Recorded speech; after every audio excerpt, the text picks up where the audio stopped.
اگر نماز پڑھیں گے تو وہ 50 صحابہ کی نماز کے برابر ثواب ملے گا. وہ لوگ اگر روزہ رکھیں گے تو 50 صحابہ کے روزے کے برابر ان کو ثواب ملے گا. اس حدیث کا مطلب یہ بالکل نہ لیں کہ ان کا مقام صحابہ سے بڑھ کر ہوگا، لیکن کیونکہ وہ دور جو ہوگا اس میں بہت پریشانیاں اور مصیبتیں ہوں گی اور وہ دور بہت مشکل ہوگا، اس لیے وہ ثواب جو ہے وہ زیادہ ہوگا. لیکن اس حدیث سے یہ بالکل نہ نکالیں کہ ان کا مرتبہ صحابہ کرام سے، صحابہ کرام کا سب سے اوپر مرتبہ ہے، اور اس کے بعد تابعین، تبع تابعین، اور پھر اس کے بعد باقی کے لوگ. اس طرح اجر جو ہے وہ بڑھ جاتا ہے اگر حالات مشکل ہیں، مصیبت والے ہیں، دشواریوں والے ہیں. اور اسی اجر اگر یہ حالات ہمارے ہیں، ہمارے حالات میں بھی مشکلات ہیں اور دشواریاں ہیں، تو ہمیں اس دور سے بالکل شکایت نہیں کرنا چاہیے. کیوں؟ کیونکہ ہم کہتے ہیں کہ اگر ہم اس زمانے میں ہوتے، جیسے جو معاشی نظام ہوتا ہے، اگر معاشی نظام کسی ملک کا اچھا ہے تو ہر آدمی پیسہ بناتا ہے کہ نہیں؟ اور اگر معاشی نظام کسی ملک کا اچھا نہیں ہے، اس کے حالات اچھے نہیں ہیں، تو اس ملک میں غریبی زیادہ ہوتی ہے اور پیسہ آپ اتنا نہیں کما سکتے. تو یہ جو دور ہے یہ منافع والا دور ہے. آپ اگر دین پہ قائم رہیں گے، استحکام کے ساتھ جمے رہیں گے، تو انشاءاللہ منافع بھی اتنا زیادہ ہوگا اجر کے تعلق سے. تو یہ زمانہ جو ہے وہ منافع والا ہے، اس لیے ہم اس دور میں، اس زمانے میں ہم گھر پہ بیٹھ کے خاموش نہیں رہ سکتے، بلکہ ہمیں عمل کرنا پڑے گا. ہمیں دین کو واضح کرنا پڑے گا لوگوں کے سامنے، ہمیں اسلام کی دعوت لوگوں تک پہنچانا پڑے گی. اور اسی وجہ سے، اس دور کی مشکل حالات کی وجہ سے ہمیں انشاءاللہ اجر بھی اتنا ملے گا. اس لیے ہمیں اس دور سے شکایت نہیں کرنا چاہیے. اللہ کی مدد قریب ہے اور انشاءاللہ ہم امید کرتے ہیں کہ وہ بہت جلد آئے گی. اس تعلق سے میں آپ کے سامنے ایک قاعدہ رکھوں گا اور اس قاعدے کی 3 مثالیں آپ کے سامنے رکھوں گا انشاءاللہ. قاعدہ یہ ہے کہ جب اللہ تعالیٰ مسلمانوں کی مدد کرنا چاہتا ہے، ان کو فتح دینا چاہتا ہے، ان کو کامیابی دینا چاہتا ہے، تو اس کے لیے اللہ تعالیٰ راستے ہموار کرتا ہے، اس کے لیے حالات ویسے پیدا کرتا ہے. اور میں آپ کے سامنے 3 مثالیں دوں گا. نمبر 1، نبی کریم صلی اللہ علیہ وسلم کے دور سے. دوسری مثال خلافہ راشدہ کے دور سے.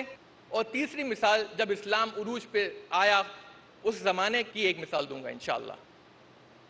پہلی مثال نبی کریم صلی اللہ علیہ وسلم کے دور سے. اللہ کے رسول صلی اللہ علیہ وسلم 13 سال تک مکے میں دعوت دیتے رہے، 13 سال تک. اور وہ ایسے مرحلے پہ پہنچ گئے کہ انہیں اب آگے کوئی راستہ نہیں دکھ رہا تھا، وہ کسی متبادل کی تلاش میں تھے. اور اسی سبب سے نبی کریم صلی اللہ علیہ وسلم آپ طائف گئے. آپ نے طائف کے لوگوں کے سامنے اپنی دعوت پیش کی، لیکن وہاں سے بھی آپ کو مایوسی ہاتھ لگی. وہاں سے بھی آپ واپس آئے. مکہ میں ہر سال جو قافلے یا جو قبیلے حج کرنے آتے تھے، آپ ان کے سامنے اسلام کی دعوت پیش کرتے تھے، اپنے پیغام کو رکھتے تھے کہ شاید یہاں سے کچھ مدد حاصل ہو، کچھ سپورٹ حاصل ہو. جو بھی قافلے، اسی لیے مکہ کے لوگ جو تھے وہ پہلے ہی ان قافلوں کو نبی کے بارے میں بتا دیا کرتے تھے کہ دیکھو وہ ایسا ایسا شخص آئے گا، وہ تمہارے سامنے ایسی ایسی بات رکھے گا، اس کی بات نہ ماننا کیونکہ وہ شخص جھوٹ بول رہا ہے، اس کا ریکارڈ اچھا نہیں ہے. وہ پہلے سے آگاہ کر دیتے تھے قافلوں کو. تو نبی کریم صلی اللہ علیہ وسلم اس دور میں جو 13 سال کی محنت کے بعد آپ جب متبادل تلاش کر رہے تھے، تو عائشہ رضی اللہ عنہا کہتی ہیں کہ یوم بعث کی صورت میں اللہ تعالیٰ نے نبی کریم صلی اللہ علیہ وسلم کو ایک تحفہ دیا. یہ یوم بعث کیا ہے؟ کسے کہتے ہیں بعث؟ یہ یوم بعث جو ہے یہ اوس اور خزرج 2 قبیلے تھے مدینہ کے، الاوس والخزرج. یہ 2 قبیلے مدینہ کے جو تھے یہ آپس میں لامحدود، کبھی نہ ختم ہونے والی جو جنگ تھی اس میں مبتلا تھے.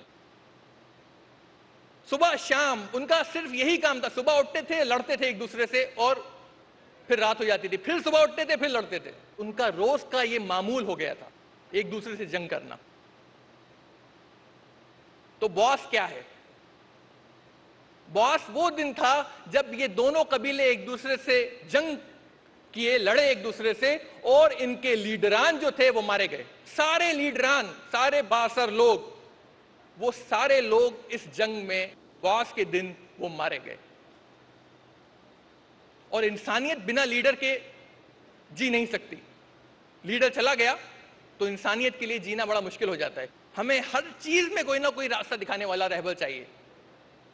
جب ہم چھوٹے ہوتے ہیں تو ماں باپ ہمیں راستہ دکھاتے ہیں, بڑے ہوتے ہیں تو ٹیچر ہو جاتے ہیں ہمارے, اس کے بعد اگر کوئی لیڈر نہیں ہے تو قرآن حدیث ہے, قرآن حدیث بھی ہے, اور کوئی نہ کوئی ہمیں راستہ دکھانے والا چاہیے. یہ انسانیت کے لیے بہت ضروری ہے.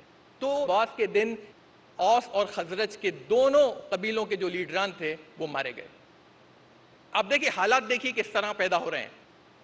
اور جب ان قبیلوں کے لوگ اوس اور خزرج کے جب وہ حج کے لیے گئے تو نبی کریم صلی اللہ علیہ وسلم ان سے بہت پہلے مل لیے.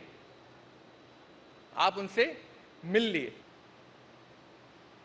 اور کیونکہ ان کا کوئی لیڈر نہیں تھا, جب نبی کریم صلی اللہ علیہ وسلم نے اپنے اسلام کی دعوت پیش کی تو ان لوگوں نے کہا کہ ہو سکتا ہے کہ اس شخص کے ذریعے اللہ تعالیٰ ہم کو متحد کر دے. نبوت کا دعویٰ کیا نبی کریم صلی اللہ علیہ وسلم نے, تو ان لوگوں کے دماغ میں آئے کہ ہو سکتا ہے اللہ تعالیٰ ہمیں اس شخص کے ذریعے متحد کر دے, ایک کر دے. اب کیونکہ لیڈران نہیں تھے, اگر آپ قرآن مجید کا مطالعہ کریں گے تو سب سے زیادہ جن لوگوں نے انبیاء کی دعوت کی خلاف ورزی کری وہ لوگ کون تھے؟ کون لوگ انبیاء کی دعوت کی سب سے زیادہ خلاف ورزی کرتے ہیں؟ کون لوگ؟ قرآن مجید میں ان کو لیڈران, بااثر لوگ, سوسائٹی کی عزت پیشہ لوگ, جو طاقتور لوگ ہیں, چاہے وہ معاشی لحاظ سے ہو, میڈیائی لحاظ سے ہو, کسی بھی لحاظ سے ہو, اور یہ لوگ انبیاء کی دعوت کو روکتے تھے. کیوں؟ کیونکہ اگر انبیاء کی دعوت قبول کر لیں گے لوگ تو ان لوگوں کے ہاتھ سے طاقت چلی جائے گی, قوت چلی جائے گی, ان کا اثر چلا جائے گا, اور سارے انسان پھر اللہ کی نظر میں جیسے برابر ہو جائیں گے, کیونکہ انبیاء اسی بات کی دعوت دیتے کہ ہر انسان اللہ کی نظر میں برابر ہے سوائے تقوی کے. تو یہ چیز انہیں قبول نہیں تھی, تو اس لیے وہ لوگ ہمیشہ انبیاء کی دعوت کو روکتے تھے یہ لوگ. اب کیونکہ ایسے لوگ مر گئے تھے, الاوس والخزرج کے قبیلوں کے جو لیڈران تھے, جو بااثر لوگ تھے, وہ مر چکے تھے, تو جب نبی کریم صلی اللہ علیہ وسلم نے دعوت پیش کی تو اس کو رزسٹ کرنے کے لیے ایسے طرح کے لوگ موجود نہیں تھے, اس دعوت کو روکنے کے لیے اس طرح کے لوگ موجود نہیں تھے. دوسری بات, مدینے کے اندر ان کے جو پڑوسی تھے, انصار کے جو پڑوسی تھے, وہ تھے یہودی, اور یہودیوں کی وجہ سے مدینے والوں کو واقفیت تھی نبوت کے بارے میں. یہ حال دوسرے عرب کے لوگوں کا نہیں تھا. دوسرے عرب کے جو لوگ تھے, عرب کے جو علاقوں کے لوگ تھے, ان کو نبوت کے بارے میں ذرا بھی علم نہیں تھا, لیکن مدینے کے لوگوں کو نبوت کے بارے میں پتا تھا, کیونکہ یہودی اہل کتاب ان کے پڑوسی تھے.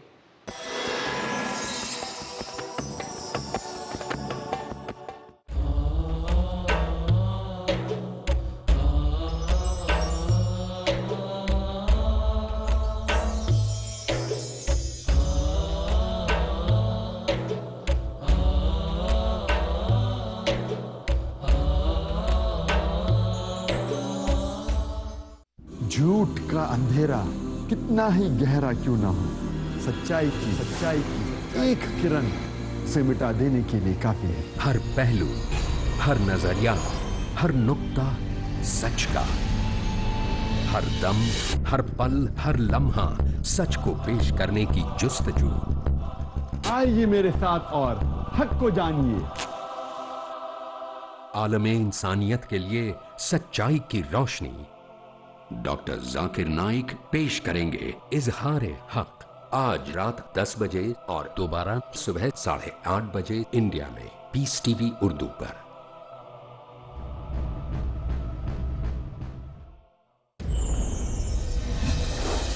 کیا آپ کے ذہن میں ہے کچھ شکوک و شبہات؟ تو پھر دیکھیے پیس ٹی وی اردو پر حافظ مامون کے سوالات اور میرے جوابات.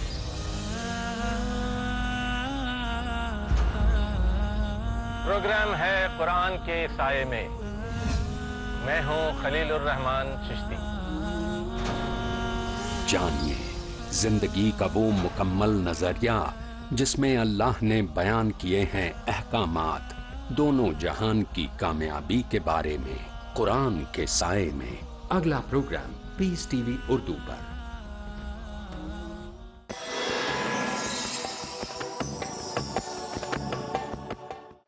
دوسری بات، مدینے کے اندر ان کے جو پڑوسی تھے، انصار کے جو پڑوسی تھے وہ تھے یہودی، اور یہودیوں کی وجہ سے مدینے والوں کو واقفیت تھی نبوت کے بارے میں۔ یہ حال دوسرے عرب کے لوگوں کا نہیں تھا۔ دوسرے عرب کے جو لوگ تھے، عرب کے جو علاقوں کے لوگ تھے، ان کو نبوت کے بارے میں ذرا بھی علم نہیں تھا، لیکن مدینے کے لوگوں کو نبوت کے بارے میں پتا تھا، کیونکہ یہودی اہل کتاب ان کے پڑوسی تھے۔ اور یہ اہل کتاب، یہ یہودی کیا کہتے تھے؟ یہ انصار کو، مدینے والوں کو دھمکاتے تھے، ڈراتے تھے کہ اللہ تعالیٰ ہم میں ایک نبی بھیجنے والا ہے، اور اس نبی کے ذریعے ہم تم لوگوں کو نیست و نابود کر دیں گے، جس طرح اللہ تعالیٰ نے قوم عاد کو نیست و نابود کیا تھا۔ ایسی دھمکی یہ لوگ دیتے تھے مدینے کے لوگوں کو، انصار کو۔ لیکن اللہ تعالیٰ نے الٹا کر دیا، نبی کہاں بھیج دیا؟ مدینے والوں کی طرف۔ آپ دیکھیے کس طرح حالات ہموار ہو رہے تھے نبی کریم صلی اللہ علیہ وسلم۔ آپ طائف جا رہے تھے، لیکن اللہ تعالیٰ نے وہ اجر کسی اور کے لیے چھوڑ رکھا تھا۔ وہ اجر تھا انصار کے لیے، مدینے والوں کے لیے۔ آپ طائف میں محنت کیے، لیکن اللہ تعالیٰ اس اجر کو کسی اور کو دینا چاہتا تھا جو اس کے مستحق تھے، اور وہ تھے انصار۔ اور جب انہوں نے پہلے سال کچھ 8-10 لوگ، بہت کم تعداد میں لوگ آئے تھے حج کرنے، پھر دوسرے سال 70 سے اوپر لوگ آئے حج کرنے، اور پھر انہوں نے نبی کریم صلی اللہ علیہ وسلم کو ہجرت کی دعوت دی، اور پھر نبی کریم صلی اللہ علیہ وسلم نے ہجرت کی مکہ سے مدینہ، الحمدللہ۔ تو آپ دیکھیے جب اللہ تعالیٰ کچھ کرنا چاہتا ہے تو کس طرح سے وہ راستے ہموار کرتا ہے، کس طرح سے آپ سوچ نہیں سکتے، آپ تصور نہیں کر سکتے کہ کس طرح سے اللہ سبحانہ و تعالی مسلمانوں کی مدد کرتا ہے۔ تو نبوت سے واقفیت صرف مدینے والوں کی تھی، اور جیسے ہی انہیں پتہ چلا کہ یہ نبی تھے تو انہوں نے فوراً اس کو قبول کیا۔ یہ بات دوسرے مکہ کے لوگوں کے یا کوئی عرب کے تعلق سے نہیں تھی، ان کو اس بات کے بارے میں کوئی علم نہیں تھا کہ نبی کیا ہوتا ہے۔ کچھ لوگ جانتے تھے، کیونکہ اسماعیل علیہ السلام کے بعد سے محمد صلی اللہ علیہ وسلم تک نبوت کا وہاں پہ کچھ ذکر نہیں ہوا تھا۔ تو اہل کتاب کیونکہ پڑوسی تھے، یہودی مدینے والوں کے پڑوسی تھے، تو ان کو اس بات کا علم تھا۔ تو آپ دیکھیں الحمدللہ کس طرح سے اللہ تعالیٰ نے نبی کریم صلی اللہ علیہ وسلم کے لیے راستے ہموار کیے۔ اور یوم بعث جب اوس اور خزرج لڑ رہے تھے، انہیں ذرا بھی اس بات کا احساس نہیں تھا، انہیں ذرا بھی اس بات کا احساس نہیں تھا کہ اللہ تعالیٰ ان کو اسلام کی طرف بلا رہا ہے، اللہ تعالیٰ ان کو اسلام کے قریب کر رہا ہے اور اپنے قریب کر رہا ہے، کیونکہ وہ تو جاہلیت کی جنگ تھی، انہیں کچھ علم نہیں تھا اس بارے میں۔ لیکن اللہ تعالیٰ کی پلاننگ جو ہوتی ہے، مکروا ومکر اللہ واللہ خیر الماکرین، لوگ پلان کرتے ہیں، اللہ بھی پلان کرتا ہے، لیکن اللہ تعالیٰ سب سے اچھا پلانر ہے۔ دوسری مثال، حضرت عمر رضی اللہ عنہ کی خلافت میں جب ہم فارسیوں پر، پرشین امپائر، فارسی جو حکومت تھی جس کو ہم کہتے ہیں الجسر کی جنگ، جو جنگ تھی فارسیوں اور مسلمانوں کے درمیان جو جنگ چل رہی تھی اس کو کہتے ہیں الجسر۔ تو مسلمانوں اور فارسیوں کے درمیان جنگ چل رہی تھی، اور ابو عبیدہ الثقفی رضی اللہ عنہ یہ جو تھے وہ سپہ سالار تھے اور بہت بہادر انسان تھے۔ مسلمان کی جو فوج تھی، ان کا لشکر جو تھا، اس کے سپہ سالار ابو عبیدہ الثقفی تھے۔ لیکن ابو عبیدہ الثقفی نے بہت زیادہ خطرہ مول لے لیا تھا اور بہت زیادہ جوخم اٹھا لیا تھا، جس کی وجہ سے مسلمان جو تھے الجسر میں آدھا جو ان کا لشکر تھا، آدھی جو ان کی فوج تھی وہ شہید ہو گئی، آدھی فوج شہید ہو گئی۔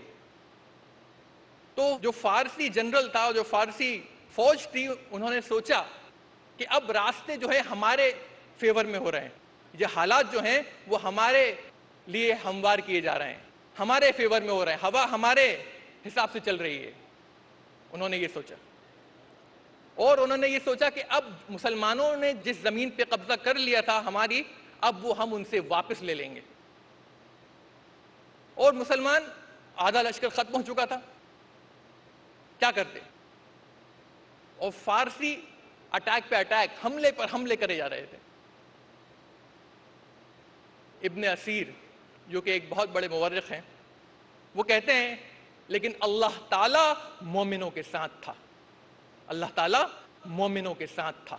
ابن اسیر یہ بھی کہتے ہیں کہ اللہ تعالیٰ مومنوں کے ساتھ تھا، اور اگر مومن ایمان کے تعلق سے جو باتیں مطلوب ہیں اس کو اگر وہ فلفل کرتے ہیں، پورا کرتے ہیں، تو اللہ تعالیٰ کی مدد ضرور آتی ہے۔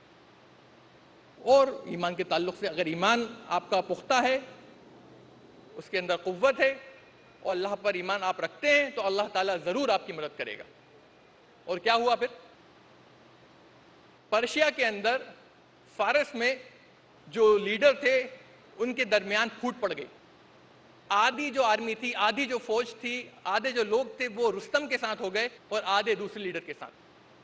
جب اس طرح سے پھوٹ پڑ گئی، اختلاف پڑ گیا، تو جو جنرل مسلمانوں سے لڑنے کے لیے اپوائنٹ کیا گیا تھا، جو جنرل مسلمانوں سے جنگ کر رہا تھا اور سپہ سالار تھا فارسیوں کی فوج کا، اس جنرل کو واپس بلایا گیا اس مسئلے کو سالو کرنے کے لیے، اس مسئلے کو حل کرنے کے لیے اس جنرل کو واپس بلانا پڑا انہیں۔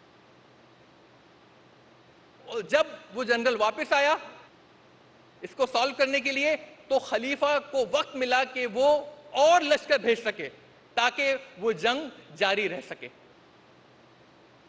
خلیفہ کو وقت مل گیا کہ وہ اور لشکر بھیج سکے اور وہ جنگ جاری رہ سکے۔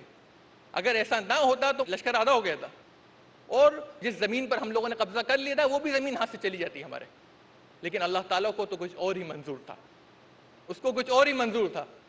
اللہ تعالیٰ نے ٹھیک اسی وقت جب مسلمانوں کو اشد ضرورت تھی اس چیز کی، فارسیوں کے لیڈران کے درمیان پھوٹ پڑوا دی، پھوٹ ہو گئی، ان کے اختلاف ہو گیا ان کے اندر، اور جنرل کو واپس بلانا پڑا، جنگ روکنا پڑی، اور خلیفہ نے لشکر اور بھیجا، مسلمان خلیفہ نے، حضرت عمر رضی اللہ عنہ نے اور لشکر بھیج دیا، اور پھر جو فارسی حکومت تھی وہ ڈھہ گئی، اور اللہ تعالیٰ نے فارس کے دروازے مسلمانوں کے لیے ہموار کر دیے، کھول دیے۔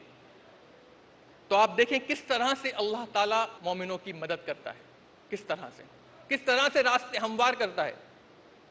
کوئی سوچ بھی نہیں سکتا تھا اس وقت کہ اس طرح سے اللہ تعالیٰ مسلمانوں کی مدد کرے گا۔ لیکن اگر آپ استحکام کے ساتھ جمے رہیں اپنے دین کے اوپر اور ایمان پختہ رکھیں، تو انشاءاللہ اللہ تعالیٰ آپ کو کبھی مایوس نہیں کرے گا۔ تیسری مثال میں دوں گا آپ کو صلاح الدین ایوبی۔ صلاح الدین ایوبی جو تھے رحمت اللہ علیہ، ان کے وقت کے دوران جیروسلم اور اس کے آس پاس کا پورا جو ایریا تھا وہ روم کے ہاتھ میں تھا، مسلمانوں کے ہاتھ میں نہیں تھا۔ القدس، جیروسلم وغیرہ سب ان کے ہاتھ میں تھا۔ تو صلاح الدین نے اس وقت پر جو تھا مسلمان امت بٹی ہوئی تھی، انہوں نے جیروسلم کے آس پاس کے جو مسلمان لوگ تھے ان کو ایک کرنا شروع کیا اور متحد کرنا شروع کیا، تاکہ وہ لوگ جنگ کروسیڈرز کے خلاف، صلیبیوں کے خلاف جنگ کر سکیں۔ اور صلاح الدین نے یہ ہمت کری، حالانکہ بہت سے مسلمانوں نے ان کی اس دیوانگی کو کرٹیسائز کیا، اس کے اوپر تنقید کی کہ صلاح الدین کو ایسا نہیں کرنا چاہیے، لیکن صلاح الدین کو اللہ تعالیٰ پر پورا بھروسہ تھا، اور وہ دھیرے دھیرے زمین جو تھی وہ لیتے گئے جو روم کے قبضے میں تھی۔ اس وجہ سے پوپ نے، جو پوپ تھا، اس نے یورپ کو موبیلائز کرنا شروع کیا، ان کو بیدار کرنا شروع کیا کہ اب چوتھے کروسیڈ کی باری ہے، چوتھی صلیبی جنگ کی باری ہے، اور سب لوگ جو ہے وہ متحد ہو جاؤ اور صلاح الدین کے خلاف اعلان جنگ کر دو۔ پوپ نے صلاح الدین کے خلاف اعلان جنگ کرنے کا فیصلہ کیا، اور انہوں نے صلاح الدین کو بہت سنجیدگی سے لیا۔ وہ جانتے تھے صلاح الدین کی صلاحیت کو، بہت سنجیدگی سے لیا۔ اسی لیے فرانس، جرمنی اور انگلینڈ کے بادشاہ خود اس جنگ میں شامل ہوئے، خود انہوں نے اس جنگ کو لیڈ کیا، کسی اور سپہ سالار کو نہیں بھیجا، بلکہ خود اس جنگ میں انہوں نے لیڈ کیا۔ اور روم کا اس زمانے میں ایسا دور تھا کہ جہاں تک دیکھو روم ہی روم ہے۔ جو مورخ تھے وہ کہتے ہیں کہ جیسے سمندر کو آپ دیکھتے ہیں تو سمندر کی حد کچھ مقرر نہیں دکھتی، ایسا لگتا نہیں کہ کچھ حد ہے سمندر کی، تو اسی طرح روم کا جو تھا وہ حال تھا کہ جہاں دیکھو وہاں تک روم ہے۔ تو یہ جو فوجیں تھیں، انگلینڈ، فرانس، جرمنی، اتنی زیادہ فوج تھی کہ وہ پانی کے راستے سے جا ہی نہیں پائے. جرمنی کی جو فوج تھی اس کو زمین سے جانا پڑا اور فرانس اور انگلینڈ کی جو فوج تھی اس کو پانی سے جانا پڑا. اتنی زیادہ فوج تھی. اور مورخ بتاتے ہیں کہ جرمنی کا جو بادشاہ تھا فریڈرک بارباروسا، اس کا نام تھا فریڈرک بارباروسا، اس کا بہت نام تھا، لوگ خوفزدہ تھے اس کے نام سے، حالانکہ عمر اس کی بہت زیادہ تھی. اس کی جو فوج کی تعداد تھی وہ 3 لاکھ تھی. 3 لاکھ. یہ نمبر سن کر اگر اس زمانے میں لوگ یہ نمبر سن لیتے تو بے ہوش ہو جاتے تھے، اتنی زیادہ تعداد تھی اس فوج کی. تو وہ زمین سے نکلا اور فریڈرک بارباروسا کی سپہ سالاری میں جرمنی مسلمانوں کی طرف پہنچ رہا تھا.